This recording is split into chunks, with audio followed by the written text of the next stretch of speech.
Hi, welcome to the continuation of the Focus on Education webinar series from Cox Business.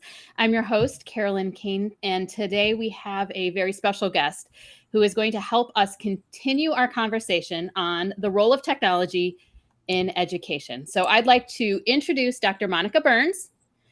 She is an ed tech and curriculum consultant. She's the author of Ed Tech Essentials and a former New York City public school teacher. She works with schools and organizations around the world to support pre-K through 12 educators with thoughtful technology integration. So Monica's website classtechtips.com and Easy EdTech podcast can help educators place tasks before apps by promoting deeper learning with technology. And I love that task before apps.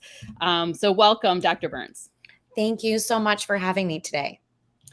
We have a lot of questions because this is a really important topic as technology takes a bigger role in classrooms and a bigger role in all of our lives. So we're educating students to go out into that world. And I have a lot of topics that I think that you can add a lot of elaboration on. I think that for so many educators, it's a little overwhelming. So we're going to go into that today. The first one I have, though, is just really about trends. And can you talk about some of the most significant technology trends from your perspective that are shaping K through 12 education? Well, right now, the top of the list would have to be AI or artificial intelligence, specifically generative AI in the education space. Although there's a lot of conversations on how can we infuse critical thinking skills or social emotional learning skills, how can we support students in many different ways, curating resources, finding great supplemental pieces to align with curriculum goals. That's part of the conversation, but the biggest trend, the piece that I'm hearing the most buzz about for the past 6 months, and I imagine the next 6 or some, is the artificial intelligence in education, the impact in teaching and learning, both from an educator and a student perspective. I agree. It is amazing how much of the conversation is dominated by the topic of AI right now.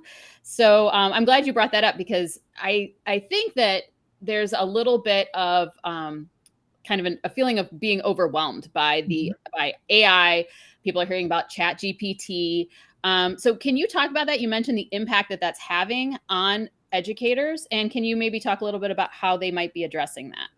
Absolutely. Well, I've had a handful of virtual and in-person speaking engagements around this topic where at the ASCD annual conference in Denver earlier this year, we closed the doors, I think 15 or 20 minutes beforehand because it was so packed with just folks who were looking for anything that they could get in terms of information on AI. And so right back to your comment around the unknowns, there's a lot of feelings right now around artificial intelligence in education, what it means for us today, what it means for us tomorrow, which could feel very different, right? There's a lot of movement happening quickly in this space. And then, of course, what it's going to look like in the upcoming school year. So one of the things that has kind of come up in my conversations, where I would say the lane that I'm really sticking to when talking a lot about this, is around teacher productivity, workflow, generating ideas, generating resources, working smarter, not harder, using our planning time more wisely. So the impact that these spaces are having on teachers is manyfold, right? One is, can I use a generative AI tool?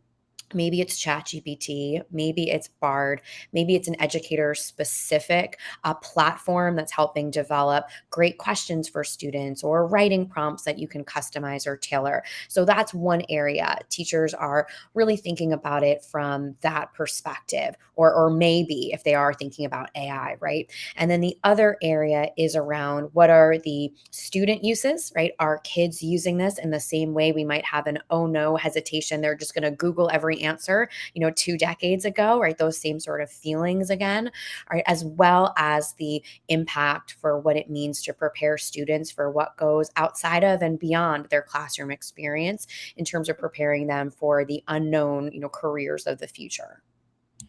Yeah, I do remember not just the Googling answers, but the whole Wikipedia thing happen. Like people were saying, well, we don't know who's creating this information. So, but there was a lot of care in the education community about how it was approached. So I like that. That seems to be the approach that you're taking on this for the AI, because there's so much uncertainty for everybody. Mhm. Um, so I'm going to go a little bit more broad. What are the key benefits and challenges that you've seen of incorporating technology into K through 12 curriculums?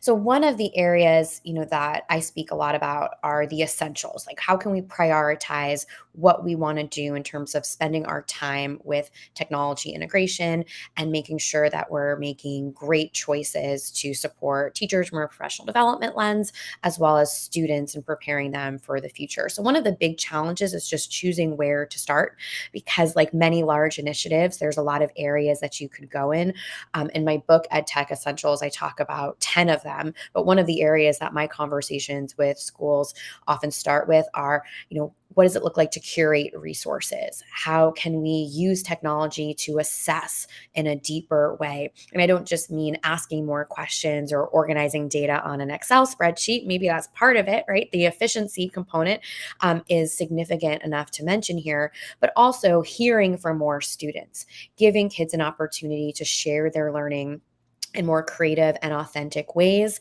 giving teachers a broader picture of what students really understand, right? I might not worry so much if a fourth grader can spell numerator and denominator, but I want them to be able to say it when they explain how to tackle a problem involving fractions. And this kind of comes back to what you had asked earlier around artificial intelligence.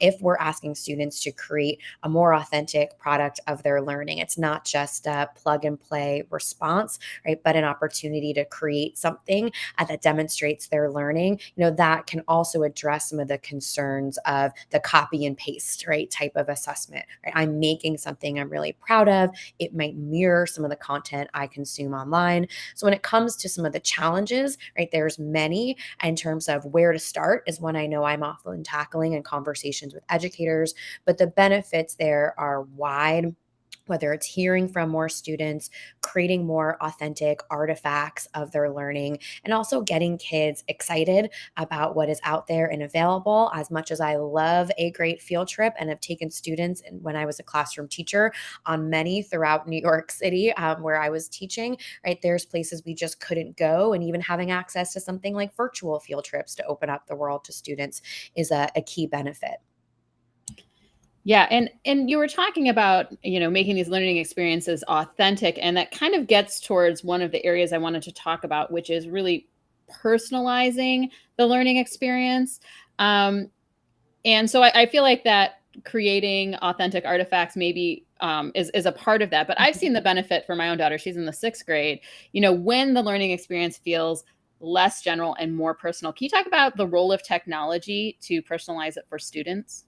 So we can look at this a few different ways, right? There's just that ability to hear from more students, like I mentioned. Maybe there's the assessment component to say, I need to find out this from everyone, right? Of the 30 or maybe 120 kids, if you're at the secondary level that you're working with, I need to hear from everyone. And I need to give students some choice in how they respond to a question. So that personalization could come through the way that students respond, that you're gathering information from different groups of students.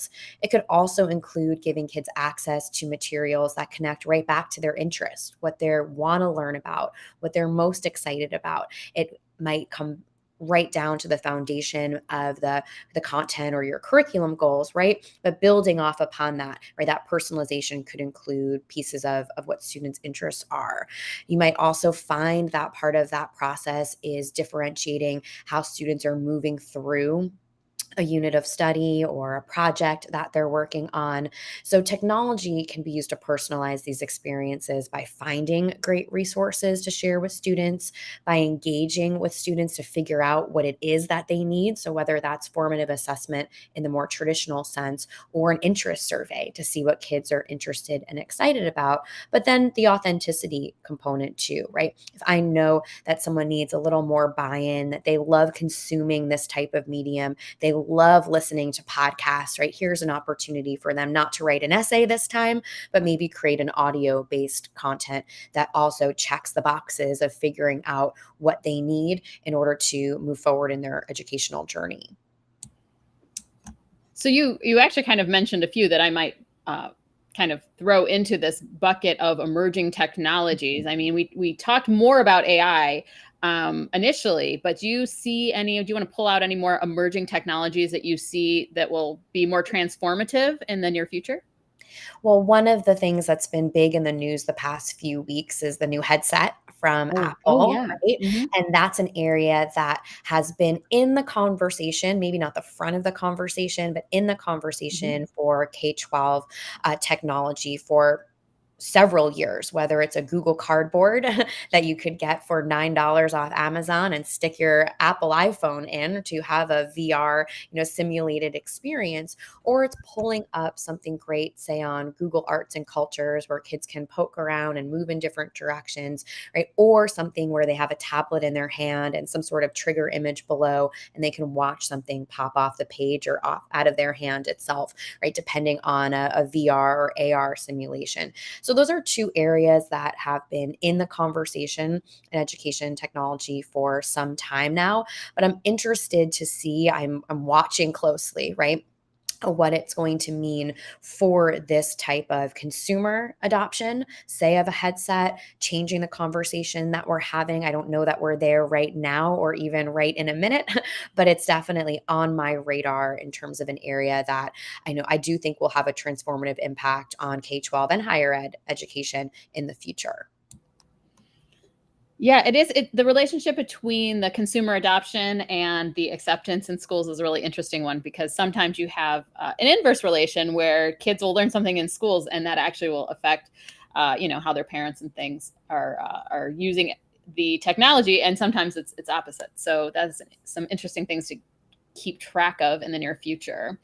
Um, I think that what a lot of schools look at when they are in school districts, when they are approaching technology, is there's that hesitation, about what's going to be valuable, what's not. And I think it really helps for them to have some best practices or strategies that are out there that are recommended. So, what best practices do you really recommend for either the implementation or utilizing technology in K through 12 schools? So it's one thing to make a really big purchase and have a delivery happen with lots of devices, but there's a few more steps along the way that are best practices for administrators, whether it's a strong plan for what deployment of devices and asset management looks like. Do we know what we're going to do when a device is broken, right? Do we have a plan for the low or commonly interrupted connectivity that students face when they are outside of the school building, right? So from an administrative level, taking, the logistic and community concerns into conversations early on is really crucial. And it's a best practice that is necessary to make any type of, ed tech initiative work, right? In any space. And those conversations would look very different in different parts of the country where students have different needs, where there may be different even curriculum goals. Say you're at a magnet school that's focused on one specific area, right? Your conversations on technology integration are going to be very different. So part of that from an administrative level is really involving multiple stakeholders in that conversation so you can understand what is the student's role going to look like when it comes to interacting with technology, what is the family's role going to look like in supporting this, as well as a classroom teacher, someone who may be in a library or media specialist role. There's a lot of folks who interact with technology throughout the school day, and hearing from all of them is a really important part of making a plan that will stick, right, and be effective. When it comes to the implementation of different platforms or different resources. So beyond, say, the hardware, more to the software component, there is, of course, the best practice of piloting to make a decision and say, all of our fourth graders are going to try this out, and then we'll scale and make a decision if it's right for everyone. Or two teachers on each grade level are going to use this new LMS for the first 6 months of the year as we make a decision on what we're going to stick with for the next 3 or 4, right? So there's a few things that administrators can do in order to make sure they're going beyond the device. So it's not about having device access, but access to quality experiences for students. So for educators who are vetting resources to bring into the everyday, I often make the comparison between a museum curator, right? Someone who has to decide, okay, of all this artist's artwork that's going to go on the wall, right? I can't put everything in this one gallery. I need to make some maybe tough choices. Maybe I talk about it with my colleague, right? There's a decision behind it. When I want someone to walk into that gallery space, I'm taking them on a journey, right? Not all the things, but the most important things that connect to our goals. And educators in a classroom are doing something very similar, right? They're sorting through a lot of noise. They're not just going to YouTube and saying, go find a video, right? They're looking for that great video that's going to have captions, it's going to have the right timestamps on it. It's going to include the visuals that connect back to their goals for building student vocabulary. So a best practice from an educator or classroom level that complements, right, those best practices from an admin level really is a thoughtful curation of resources. And just one more thing to add in there that I think is worthy of mentioning from a classroom level is it's a noisy world out there for lots of ed tech tools. Having a few core things in your tool belt, I'll put categories like an open-ended creation tool. Maybe we can make movies on lots of things. Maybe we can create ebooks on a few different topics or podcasts, right, around a topic. Having some core tools in your tool belt that are multi-purpose is also a great best practice for educators. Those are a lot of really good suggestions, as I think there are so many choices, and I love that analogy of curating that. So I think that is a really nice approach. And I started thinking about, as you were talking about it, especially you're mentioning, piloting something like an LMS and things like that. Privacy and ethical concerns are a really big part of making these decisions. And sometimes, as you mentioned, these are really, really big purchases. So what do you see as the biggest like ethical and privacy concerns that need to be addressed, and how do you think schools are successfully addressing those? I think there's a lot of variety in terms of success for those real good conversations around student privacy and what we're doing here, right, with all of these devices. Whether it's the borderline of, do we have permission to put students' pictures on a class website, right, or social media space? Those are conversations that we've had before, right? We've all had cameras in our hands or in our pocket, right? As well as, what are we doing with student data that's collected from all the spaces that they may log into? And I had a really great conversation on my podcast with Roxy Thompson, who's a fellow Edutopia blogger, around developing policy for these pieces. And one of my big takeaways from our conversation was just that the vocabulary and the context for these district level conversations have gotten so much stronger in the past 3, 5 years, but especially with just a widespread introduction of one-to-one technology. So there's a few things there that I think are really important when it comes to, addressing privacy and ethical concerns. But if it's a school that's just starting to have these conversations, you might start with how do we feel about pictures and images and video, all the way to the, where does this go? Where does this data live? And there's many states now that have very clear guidelines on what that looks like, on how to tell if a tool is vetted and ready to go, as opposed to just finding any old thing and trying it out. So there's a few areas there that I think are important to be addressed, but it is a big conversation, especially at a district and all the way to the state level. Yeah, I agree, and I do like the approach of it being something that is a larger decision that we make as a society, almost. So Mhm. yeah. So I would love to hear some stories that you might have of some like successful initiatives or programs using technology in schools where you had some, really enhanced student outcomes. Yeah, so there's a lot to pull from there. I feel very lucky to be in a few different networks of educators. I'm an Apple Distinguished Educator. I've worked with folks with access to lots of different devices in schools across the country.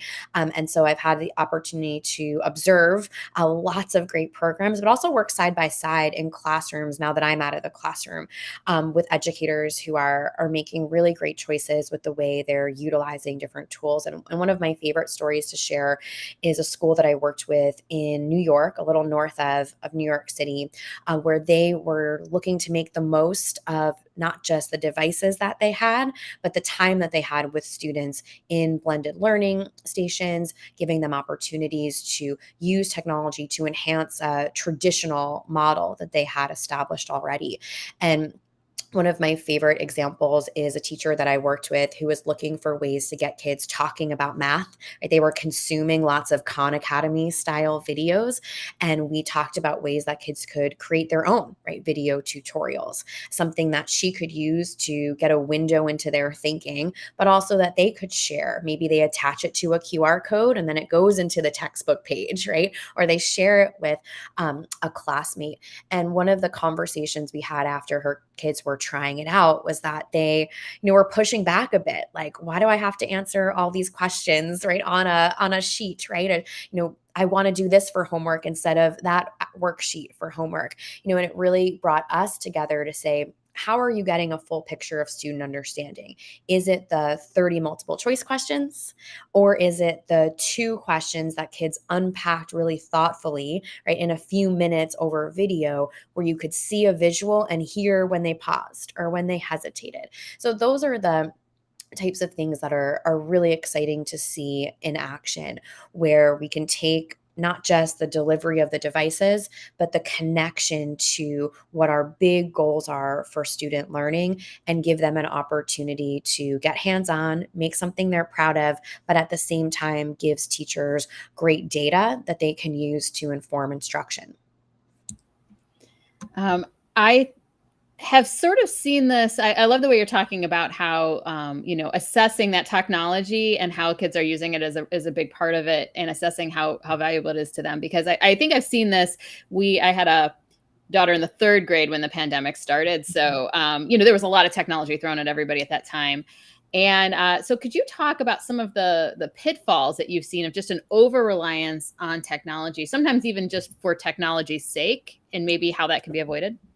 Yeah, so there's a few different, great tools that were used during remote learning where students were, say, watching the same screen as their teacher or jumping on video to give a response. Really great for asynchronous, right, discussions. But if we're all together, we might not need to have an asynchronous discussion, right? We might not need to record video and post it. Maybe we do for a couple students who need that extra step before they're ready to share with the person next to them or their whole class. But generally speaking, right, we may want to revisit some of the ways that worked really well that are just now we're together. So we can turn and talk, right? Or we can sketch this out. Maybe then we snap a picture with our device and talk a little bit about our thinking, but we may not need our device anywhere more than just a hand's reach away for when we need to check something out. So that over reliance, I think, is natural if we're coming out of an environment where we've been teaching a certain way for a few years. Right now that we're back in face to face, we don't necessarily need to use some of the same channels that work really well for remote learning. And at the same time, one of the risks there, I think, is a run towards the nostalgia. Like, okay, we're back. We don't never need to look at these things again, right? So there's that balance there in a few, in different environments to make sure that we're not all one or all the other, but we're really finding that great sweet spot from combining hands-on or analog experiences with a digital device.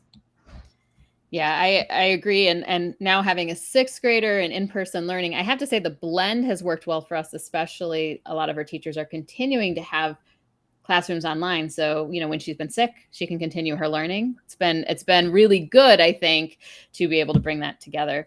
Well, I kind of mentioned at the beginning, and I see this as a real goal with technology in education, as preparing them for a lifetime, living in a world that has technology. what kind of skills and competencies do you think that students should be developing so that they can go out into the wider world and have jobs and exist with our relationship and technology that we have?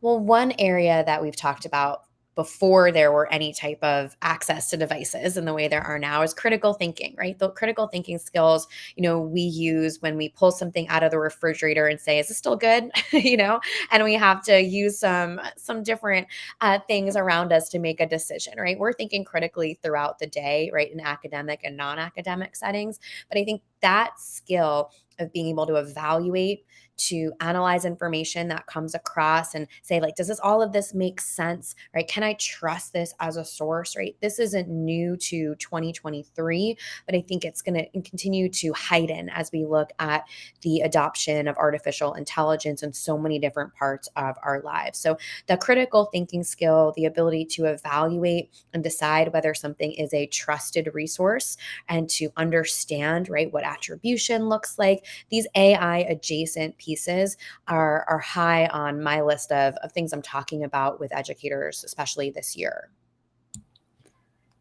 So, as a parent, this is really important to me. How do you think that technology can be best used and continue to be used to develop collaboration and communication between students, teachers, parents, administrators in K through 12? Well, having open lines of communication, not just one way, but that two-way communication so that people can ask questions, not just get information is really crucial. So if we're talking here about communication among stakeholders, right, keeping open channels, that's an area where technology can be used through quick SMS messaging. Everyone now is much more familiar with QR codes than they would have been just 3 or 4 years ago, right? So leveraging the experiences that people have had to interact with different online resources. So there's a few things when it comes to fostering communication among students, teachers, and parents that are important. But I would say high on that list is having one clear place for everyone to go and not having 3 or 4 places for someone to check in order to get all the information. So that might mean that a classroom teacher has a platform that they love and is working for them, but they may want to put that aside and really embrace the place that's been chosen right by their school or district so that there's more eyes getting on their messaging so that families are only going to one place. So really streamlining communication is one of the best ways to make use of the great technology that's out there. Agreed. And from a parent perspective, many families have kids in multiple classrooms. So when everything is kind of in the same place, it does help that. I've also seen the benefit for my own middle schooler of being able to use, some of the communication tools to craft her messages because sometimes it's hard to ask in-person questions, when you're not sure exactly how you want to say it. So I think there's been a lot of benefit there. We talked about the short-term future and developments that you see coming out there. What kind of trends do you see for more of a long-term future in education in terms of technology? Well, one area that I work to support educators in is creativity in the classroom. How can we get kids producing content that, sure, it checks our boxes in terms of making sure that they understand, right, a particular concept, but it also gives them a level of engagement and buy-in to create something they're really proud of that might mirror the different types of content that they consume. So as students are continuing to consume on different medium, podcast, video, graphics, right? A combination of multimedia. That's an area that I'm watching in terms of creativity tools, the ease of use. Maybe there is, right, that generative AI component that's built into some of these pieces. That's an area that I think will continue to grow and one that I'm watching in terms of the future of tech integration in K-12. I love that. We talk a lot about STEM in schools, but taking technology to that extra level with the arts and the expression, I think, is a really great area to grow into for our school districts. Um, This has been a great conversation about education technology. I appreciate you being here. I know that you have a lot of resources out there that some of our audience might want to get a hold of. Did you want to mention those? Absolutely. So, my blog, classtechtips.com, is where you can find my podcast as well as blog posts there.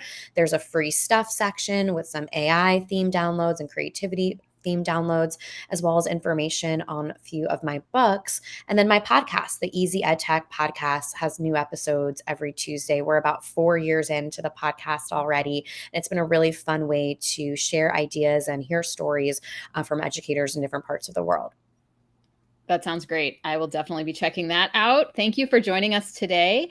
And for everybody out there who is viewing this either now or I know this will be available later, we do have more installments planned for this Focus on Education webinar series with Cox Business. So join us for more conversations just like this.